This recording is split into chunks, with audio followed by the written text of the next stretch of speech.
Welcome back to News Talk. This week is back to work time for lawmakers in Maryland and Virginia. Tomorrow, by the way, we will be live along State Circle in Annapolis, talking live with key leaders as Maryland's legislature returns to town. Senate President Mike Miller and Baltimore Mayor Stephanie Rawlings Blake among our guests. Right now, though, we focus on this year's session in Richmond. Michael Pope covers Virginia politics for WAMU 88.5 and joins us now. Welcome back. Good to have you here. Great to be here. Big agenda for Virginia lawmakers and for Governor Terry McAuliffe. They budget in the state, and this is when so many important decisions and the issue of dollars flowing back to Northern Virginia or not, depending on how the wrestling match ensues. When you budget once every 24 months, it doubles the stakes, so to speak, in terms of winners and losers. You know, looking at Virginia's budget cycle from afar, it might seem a little strange because this 2-year cycle allows the outgoing governor to create a budget for the first year of the next governor. So that seems a little bizarre. But then again, you know, there's also the opportunity for the incoming governor to not have to worry about a budget, to sort of figure out where the bathrooms are and how the committee process works. And so what the 2-year budget cycle that is going to be approved this year will actually go into the next governor's term and will create sort of a lasting legacy for McAuliffe. Who has already presented his budget. You know, one thing that McAuliffe has talked about on the budget is that there's not as much pressure on the revenue side because of this issue of sequestration. You know, in the past couple budget cycles, there's been this lingering sort of Damocles hanging over the budget process in terms of will sequestration create a problem with the budget cycle? Because of reduced federal spending, and we all know that Virginia is a behemoth when it comes to being the recipient of federal dollars. Yes, not just that, but also people's incomes. I mean, like, you know, people's actual jobs depend on all that stuff. So, you know, state income tax, you know, is sort of tied to that, and just sort of the overall economic health of the state is also tied to the budget.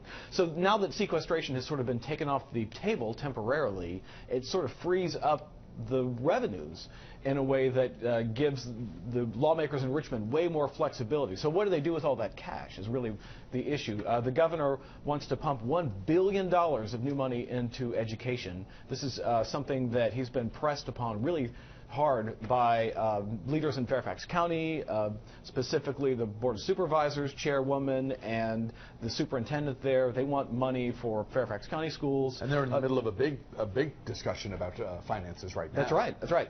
And not just Fairfax County. It's all the urban areas of Virginia have been pressing the state for more money for education.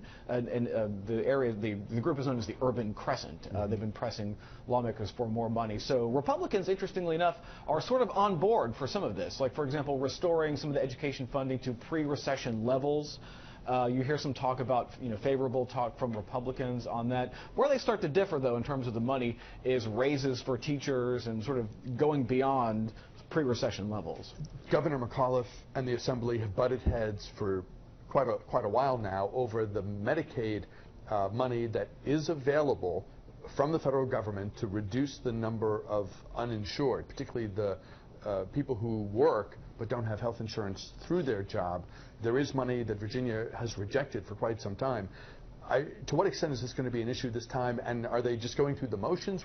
Is this just likely to be a repeat of what we've seen in the past, or is there some new outcome possible? I would say a little bit of both. So there will be a lot of talk without much action in terms of actually expanding Medicaid for 400,000 people who don't have health insurance. This was something that Governor McAuliffe campaigned on. This is his chief campaign promise. He's unlikely to accomplish this in his time as governor.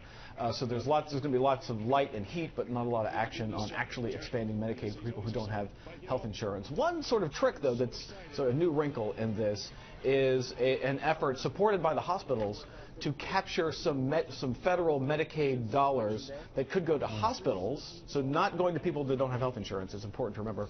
This federal money from the Medicaid system would go to hospitals to help them pay for people that show up in the emergency rooms. So right now, uncompensated care, right. So right now, this is something that is a huge expense for hospitals. They would love to see some of this federal money come to them.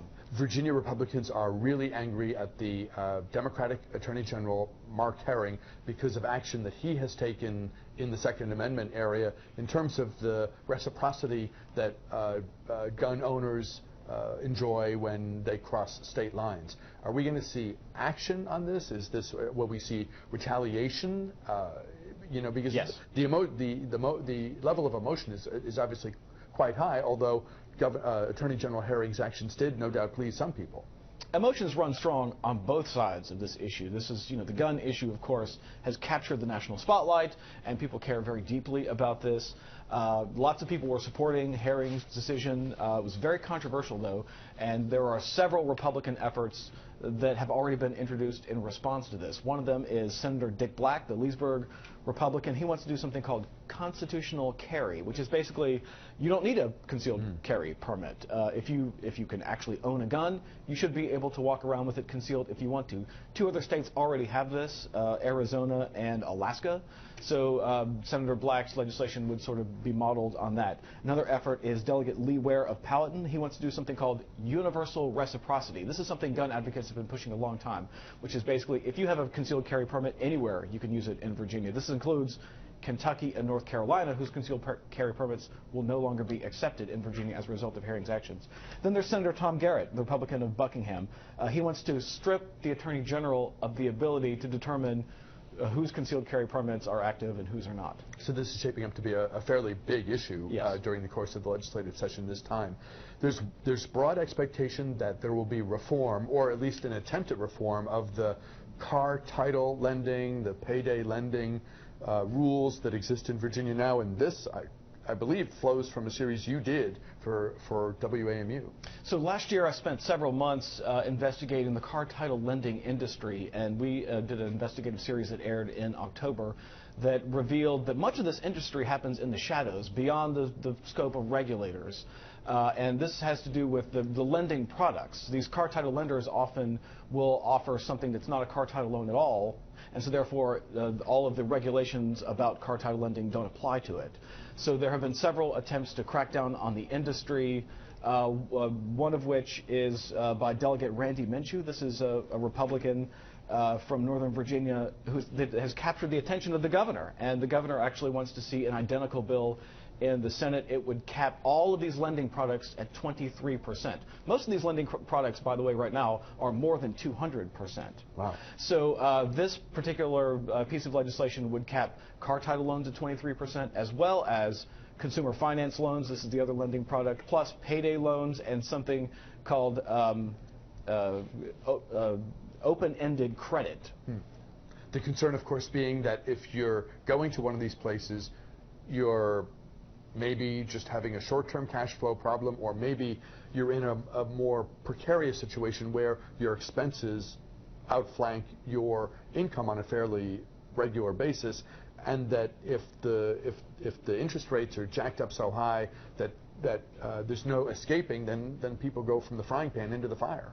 Yeah, I spent several months actually tracking down people who have taken these loans and to get their personal stories. What you find is a lot of the times these people found themselves in a situation with huge medical bills, and they need to pay the medical bills right away. Many of them were facing evictions, and they needed money immediately to pay the rent.